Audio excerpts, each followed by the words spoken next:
翁靜晶危險人物2.0。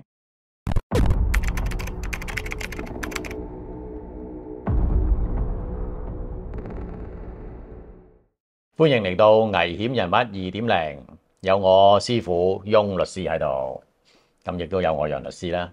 咁咧就上次我哋一連講咗幾集咧，一個黃玉蓮嘅第一單法證嘅案件啦。咁咧好大迴響喎，甚至迴響大到去咗澳洲、紐西蘭嗰度喎。即係屋主叫做麥理安啦。麥理安咧，佢有一個屋企人，咁咧就都有咗一個回應嘅。咁佢就通過電郵咧，就講翻佢嘅情況，就希望咧我哋都講一講佢嘅諗法咁樣。咁啊講法咧就係話咧，第一佢就話案發嘅時候嗰個年青人啦，即係個 Andrew 咧，即係阿麥理安個大仔，咁同埋佢仲有一個細佬添嘅，就話咧佢哋兩個咧就唔喺現場嘅，佢哋話佢哋喺澳洲嗰陣時就喺紐西蘭嘅。佢話當時佢哋唔喺香港，咁呢個第一個講法。第二個講法咧就係話咧嗰個本書入邊咧講到柔軟的繩索啦，即係話嗰個大仔啦 Andrew 咧寫咗本詩集，個詩集個名咧就叫柔軟的繩索。而咁啱咧就係呢個死者嗰條頸同埋手上面咧都係有捆綁住柔軟的繩索嘅。咁佢有解釋嘅，佢話呢個繩索咧你誤會咗啦。個繩索咧就係因為當時 Andrew 13歲嘅時候咧就開始中意咧就玩啲8米厘嘅嗰啲拍攝。咁佢咧嗰個柔軟的繩索嘅意思咧，就係講嗰個柔軟嘅膠片，即係以前係用菲林嘅。咁佢話嗰個咧就係佢嘅意思嚟嘅。咁仲有咧，佢就話當時咧，原來我哋咪以為有兩個麥理安太太啊嘛。我哋第一集嘅時候就以為佢嗰個太太咧係叫做 Erica， 咁啊唔啱嘅。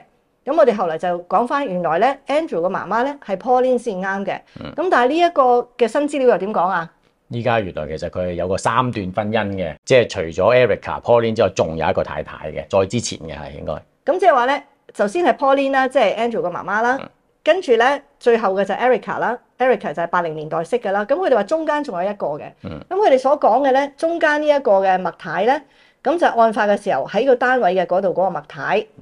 咁根據報料人嚟講咧，就講呢個麥太咧喺呢件事發之後咧，就冇幾耐咧都係同阿麥理安離咗婚。咁佢仲話咧呢件事咧對佢帶嚟好大嘅創傷後遺症喎。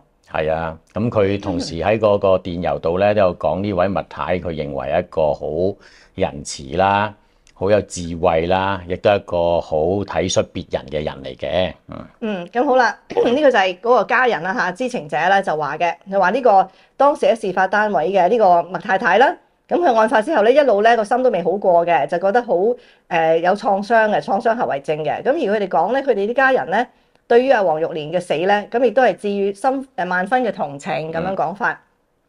咁但係咧，佢亦都咧喺入邊咧就有講啲好奇怪嘅嘢嘅。咁佢就咁講嘅，佢話你咧就咁樣去報導啦。咁但係點解你唔報導阿陳漢堂喺佢嗰度又揾到咩啊？咁個知情人咧就話咧喺陳漢堂嘅嗰個地方啦嚇，就搜出咧有好多令人不安嘅色情物品，同埋有其他入罪嘅罪證嘅。呢個就係佢嘅講法。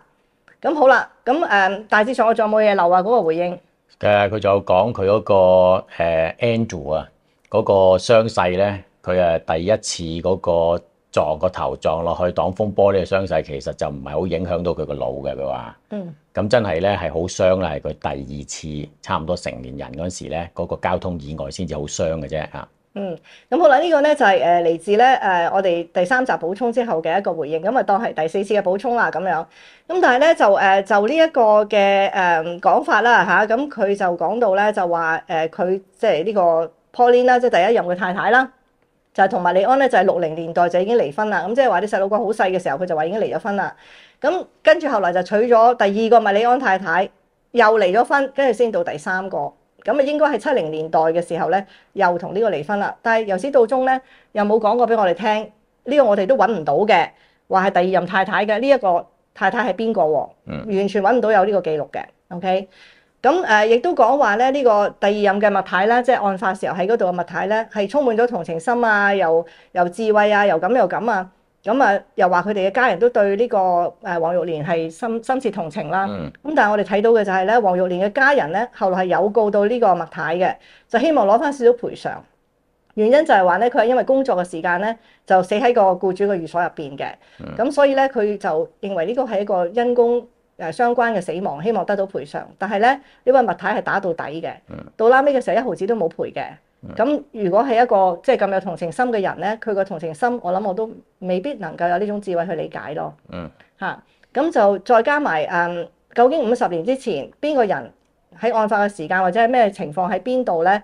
我諗最有力嘅都係睇翻嗰個警察報告啦，就可以睇到當時究竟邊個喺邊度，邊個唔喺邊度。我諗呢個就最公允。咁但係如果揾得到50年前嘅報告咧，都希望入邊個 DNA 可以揾到出嚟啦，係嘛？哇！如果成個報告俾我哋睇咧，我哋當然更加多資料去講啦。咁依家全部都係講緊，譬如有某啲人佢係50年前其實唔喺香港嘅，喺澳洲嘅咁樣，呢啲係無從咧去有一個證據去證實咯。依家係啦，咁同埋究竟柔軟的繩索係繩索咧，定係菲林帶咧？咁呢啲亦都係即係各有各嘅理解啦，咁樣。咁當然我哋都明白嘅，有時咧你哋啦嚇，又即係好踴躍啦，咁留言啦，咁有啲人會唔高興，我都好明白。咁但係當然有陣時一啲嘢都有好多唔同嘅分析同理解啦。有啲人認為係阿陳漢堂做嘅，咁都有好多 YouTube 係咁講嘅，係嘛？咁亦都有好多嘅講法話未必係佢嘅。咁呢個都係大家攞出嚟即係分析。咁但係呢個案中嘅疑點就實在太多啦。好似頭先咁講啦，如果你話知情人講話陳漢堂嗰度係揾到一啲令人不安嘅色情物品嘅話咧，咁呢個咧好似我哋未喺任何地方見過喎。我哋嘅調查 research 係揾唔到呢啲資料嘅，其實係咯，又或者有喺佢個地方揾到一啲嘅入罪證據，呢啲我哋都冇任何嘅資料顯示有呢啲喎。咁而且如果你話喺一個男人嘅住處、工作處揾到一啲色情嘅嘢，咁同呢件案件有咩關係咧？尤其是阿黃玉蓮嗰個驗屍報告出嚟，話佢係冇受到性侵犯嘅喎，佢依然都係一個處女喎。雖然揾到佢屍體嘅時候，佢條褲係俾人退咗落嚟。而且個頸嗰度插咗4刀，仲要將個現場佈置得好凌亂，但係又冇唔見嘢嘅。咁呢個似乎係一個佈局多過任何嘢。咁而家又話陳漢堂佢有啲色情物品，咁似乎同呢個佈局都好吻合喎。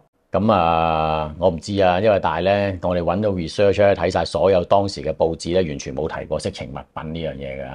其實如果你睇翻以前嘅嘢，就算嗰個判案嘅判詞啦、上訴庭嘅判詞都冇提及過喺嗰度有廣泛嘅腳印，亦都冇講到咧話原來警方啱啱開始調查呢單案嘅時候咧，係喺度大肆咁樣去揾嗰個可樂樽啊，係嘛？呢啲全部喺判詞上面都係冇講到嘅。